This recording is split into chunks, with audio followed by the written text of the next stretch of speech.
শ্রমিক মেহনতি মানুষ এবং এই সিলেটে জগদ্দল পাথরের মতো সিলেট বিদ্বেষী জেলা প্রশাসক, সিলেটের ব্যবসা বাণিজ্য, সিলেটের শ্রমিক মেহনতি মানুষ এর বিরুদ্ধে যে অবস্থান নিয়েছে তার প্রতিবাদে আজকের শ্রমিক মালিক ব্যবসায়ীরা আজকে এই ঐতিহাসিক আদালতে সভাপতিত্বে আজকের এই সমাবেশে উপস্থিত প্রিয় সাংবাদিক ভাইরা, উপস্থিত অতিথি শ্রমিক ইউনিটের নেতৃবৃন্দ, শ্রমিক দল, বিএনপি সহ বিভিন্ন রাজনৈতিক দলের নেতৃবৃন্দ, সিলেটের সেই মেজর জেলায় আমাদের পূর্বপুরুষের ধীরে ধীরে করা সেই চক্ষু হাসপাতালের ব্যবসায়ীদেরকে উচ্ছেদ করা এবং তাদের কারো সঙ্গে জেলা প্রশাসনের কোন সমন্বয় কিংবা আলাপ আলোচনা না রেখে একের পর এক এই সিলেটে উনি আসার পর থেকে উনি যেন একজন কিচ্ছিমানের গুরুত্বের মতো উনার একক সিদ্ধান্তে তিনি কাজ করে যাচ্ছেন। আমরা যে মুহূর্তে আমরা এখানে আমাদের এখানে সভা করছি, যাদেরকে তিনি আহ্বান করেছিলেন স্টেক হোল্ডার যারা ক্ষতিগ্রস্ত তাদের সঙ্গে আলোচনার জন্য, তিনি আজকের এই সভা প্রমাণ করল তার ডাকে ওই পরিবহন সেক্টর সহ ব্যবসায়ীরা কেউ তার সঙ্গে আজকের বৈঠকে উপস্থিত হয় না। তিনি আমাদের প্রত্যাখ্যান করে এবং তিনি দু একটি দল, বিশেষ দু একটি দলকে নিয়ে মিটিং করছেন, এছাড়া পরামর্শ করছেন এটা তারই ব্যাপার। আমার পূর্ববর্তী বক্তা বলে গিয়েছেন এই জেলা প্রশাসক ক্ষমতায় এখানে আসার পর থেকে আমরা যেখানে অন্তর্বর্তীকালীন সরকারকে সর্বাত্মক সমর্থন দিয়ে যাচ্ছি, আমরা যখন এই সিলেটে প্রেসিডেন্টের যেসব বিভিন্ন কর্নারে যারা এখন অবস্থান নিয়েছে তাদের বিরুদ্ধে যখন আমরা অবস্থান নিয়েছি, সেই মুহূর্তে আজ 1 বছর হল এই জেলা প্রশাসক এই সিলেটে টঙ্গিপাড়ার সেই 24 সালের নির্বাচনের সহকারী রিটার্নিং অফিসার যে আমাদের প্রত্যেকটি রাজনৈতিক দলের উপর নির্যাতন নিষ্পেষণ চালিয়েছিল, সেই বিএনপি যে উনি বহাল তবিয়তে রেখেছেন, কিন্তু দুদিন আগ থেকে তাকে প্রত্যাহার করা হলেও এখনো জেলা প্রশাসন টালবাহানা করছে। এই জেলা প্রশাসন উনি মনে করেছেন উনি কাউকে সিলেটে কোন রাজনৈতিক দলের নেতৃবৃন্দ কিংবা সামাজিক সংগঠনের কিংবা অনেক পরিবহন সেক্টরের যেগুলো তাদের সঙ্গে কোনো আলোচনায় বসেন না। আলোচনায় বসেন তখন তিনি আমাদের উপর নির্যাতন নিষ্পেষণ করার পরে বলেন এবার আসো, যেমন ওই যে ইসরায়েল ইহুদির মতো আক্রমণ করে পরে বলে আসো এখন। এটার নাম সিলেট, এই পূর্ণভূমি সিলেটে আমি আজকে মাত্র কয়েক ঘন্টা পুলিশে আমরা আজকের শুধুমাত্র আমাদের প্রতিনিধিদের আজকের এই সময়ে আমরা যারা এখানে উপস্থিত হয়েছি প্রত্যেকটা সেক্টরের প্রতিনিধিরা উপস্থিত হয়েছে। আমাদের এই পরিবহন সেক্টর থেকে যে 5 তারিখ পর্যন্ত 4 তারিখ পর্যন্ত যে ডেডলাইন দেওয়া হয়েছে, ওই ডেডলাইনের প্রতি আমার এবং সিলেটের জনগণের সর্বাত্মক সমর্থন থাকলো। 4 তারিখের ভিতরে না শুনলে 5 তারিখে পরিবহন সেক্টরের যে আন্দোলন কর্মসূচি আছে সেই কর্মসূচিতে আমার সর্বাত্মক সহযোগিতা অব্যাহত থাকবে।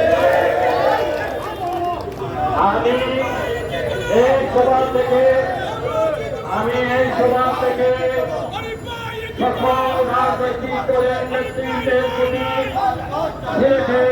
রাজনৈতিক ময়দানে নেতৃত্ব দিচ্ছেন। আমি এই সিলেটের বারবার নির্বাচিত আপনাদের প্রতিনিধি হিসাবে আমি আজকে শ্রমিকদের পক্ষ থেকে, ব্যবসায়ীদের পক্ষ থেকে, আপামর জনগণের পক্ষ থেকে সকল রাজনৈতিক দলের নেতৃবৃন্দকে আগামী 5 তারিখের আগে জরুরি ভিত্তিতে গোলটেবিল বৈঠকে বসে আপামর জনগণের কথা শুনেন।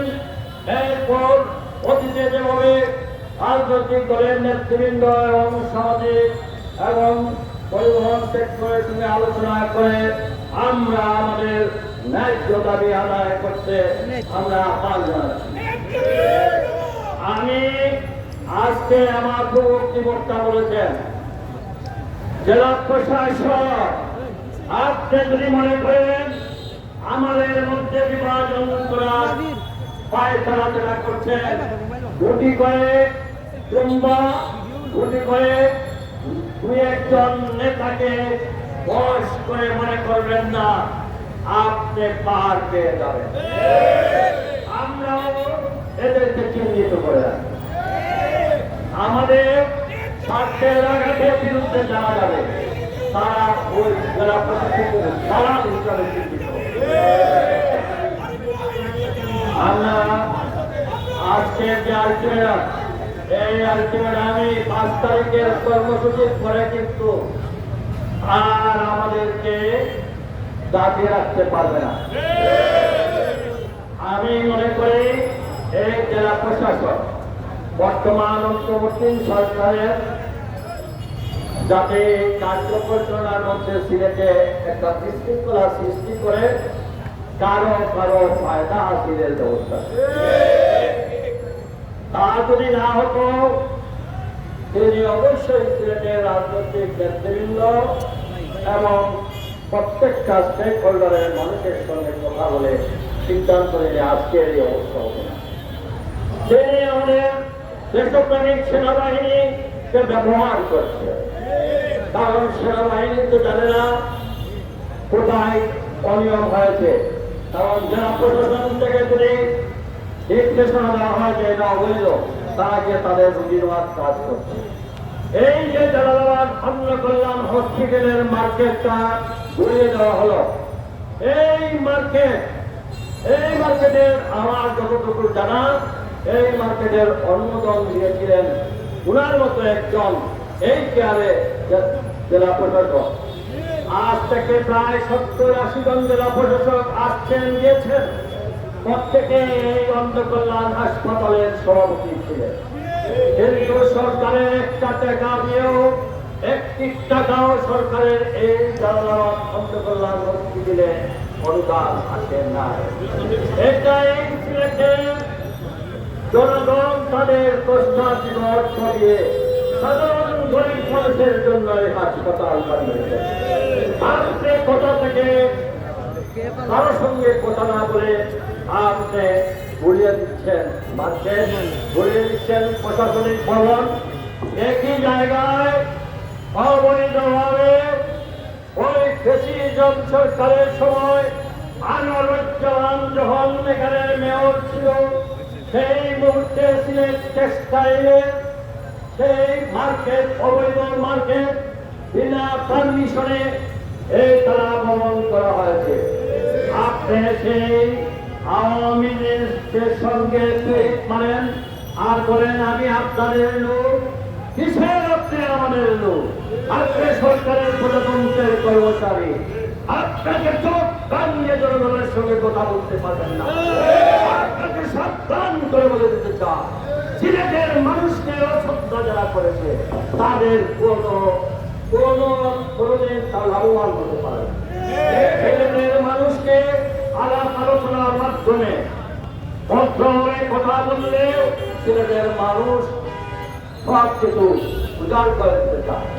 এই সিলেটের মানুষ তাদের নিজস্ব সম্পদ, এই রাস্তা সম্প্রসারণের জন্য আমি আলিমুল হক তাদের কাছে গিয়ে বলেছি, তারা তাদের মূল্যবান সম্পদ, বাড়ি ঘর, দোকানপাট জমি তারা ছেড়ে দিয়েছে, কোনো ক্ষতিপূরণ তো নেয় নাই।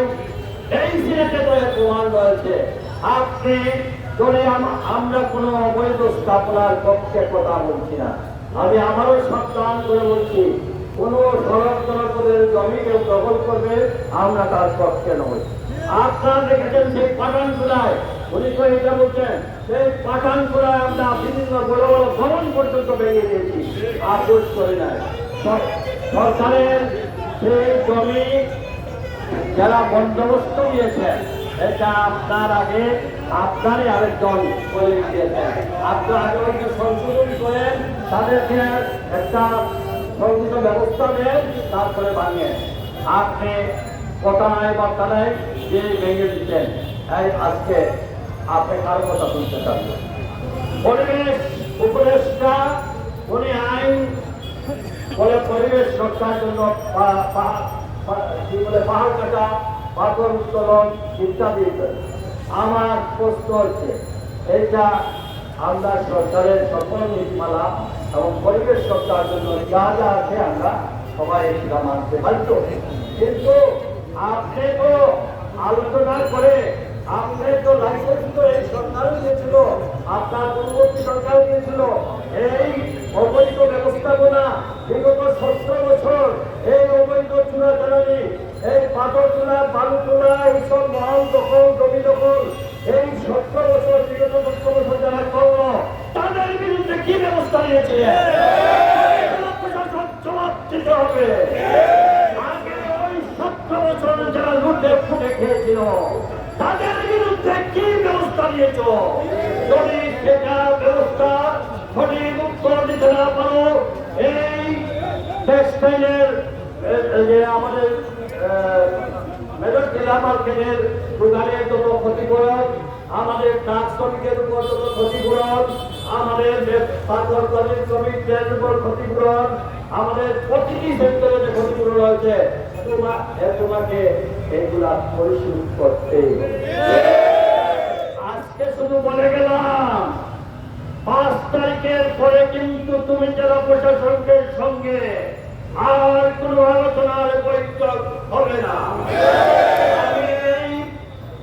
এই রাজপথ থেকে আমি সরকার প্রধান উপদেষ্টা এবং সরকারের সকল উপদেষ্টাকে আহ্বান জানাবো, আপনারা বিভিন্ন এজেন্সির মাধ্যমে খবর নেন, সিলেটের মানুষকে বুঝতে তোলার জন্য এই জেলা প্রশাসকের যথেষ্ট।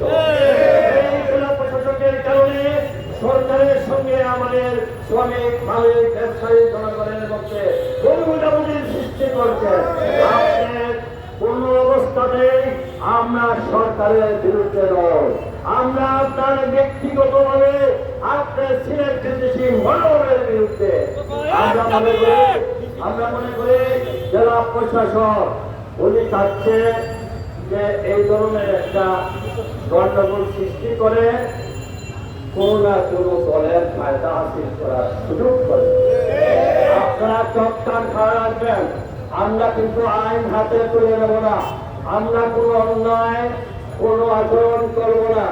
আমরা গণতান্ত্রিক আন্দোলনের মাধ্যমে আমরা সরকার প্রধানকে জানালাম, মিডিয়ার মাধ্যমে আমরা উপদেষ্টাদেরকে জানালাম, আপনারা নিরপেক্ষভাবে সিলেটের মানুষের সঙ্গে এদের পররাষ্ট্র উপদেষ্টা মহোদয় থেকে শুরু করে আমাদের ইম্পর্টেন্ট এই নর্থ সিলেট বিভাগে একমাত্র উনি আমাদের একমাত্র উপদেষ্টা।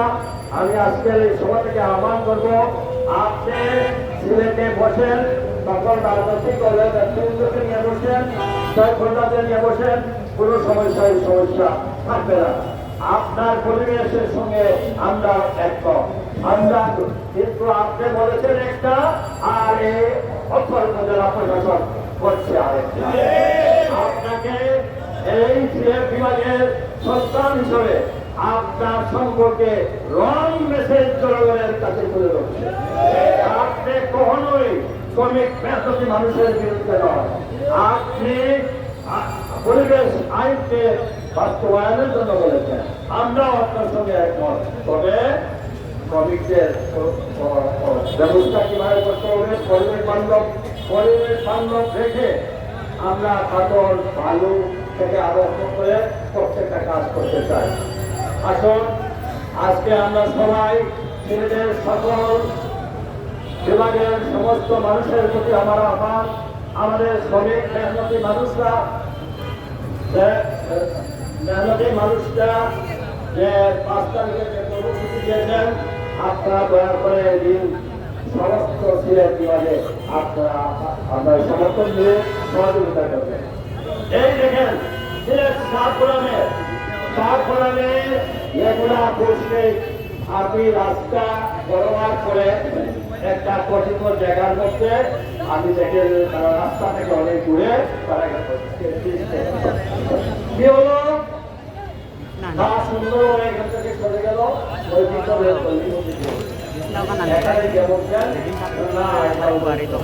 উনি মেট্রোপলিটন এরিয়ার মধ্যে আমরা দাবি করবো জেলা প্রশাসকের কোনো আইন এখানে চলবে না, কারণ সরকারের বিধি অনুযায়ী মেট্রোপলিটন পুলিশ কমিশনারকেও আমরা আহ্বান করব আপনার ক্ষমতাধীন এরিয়ার মধ্যে যদি অন্য হস্তক্ষেপ করে জনগণের বিরুদ্ধে আপনি সেটা স্টেক হোল্ডার থেকে দেখে নিয়ে বলছেন। আমরা সরকারের পক্ষে রয়েছে। এই জেলা প্রশাসনকে অনতিবিলম্বে প্রত্যাহার না করা হলে 5 তারিখের পরে আরো কঠিন কর্মসূচি আপনারা কি আছেন তো? এই অবৈধ জেলা প্রশাসনকে প্রত্যাহার করতে হবে।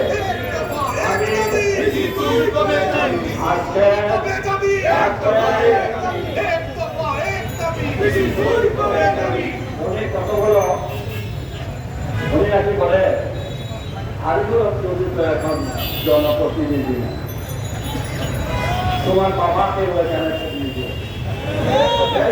মানুষ 10 বছর আমাকে এখানে দিয়েছে। তুমি জেলা প্রশাসক কোথাকার থাকি, হ্যাঁ তোমার মতো কয়েক জেলা প্রশাসক তো আমার আন্ডারে চাকরি করেছে। সাবধান করে বলবা, মানুষের মান সম্মান জনপ্রতিনিধি কে আছেন কে নাই এটা তোমার নির্ধারণ করার কথা না, এটা নির্ধারণ করবে সিলেটের জনগণ।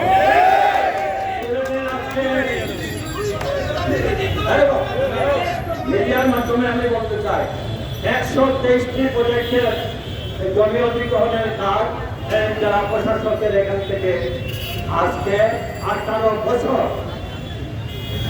বসে রয়েছে।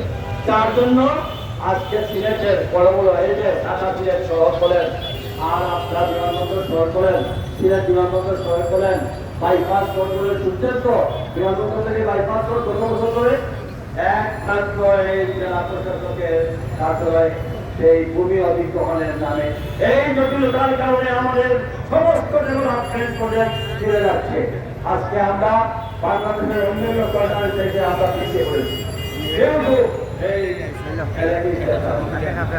আসুন সিলেটবাসী এখন আমরা আমাদের এই সকল অন্যায় বিরুদ্ধে আমরা একত্রিত হয়ে শ্রমিক আন্দোলনের কর্মসূচির সমর্থন জানিয়ে আজকে সবার বক্তব্য আমি এখানে শেষ করছি। আল্লাহ হাফেজ। কারণ সবার সমাপ্তি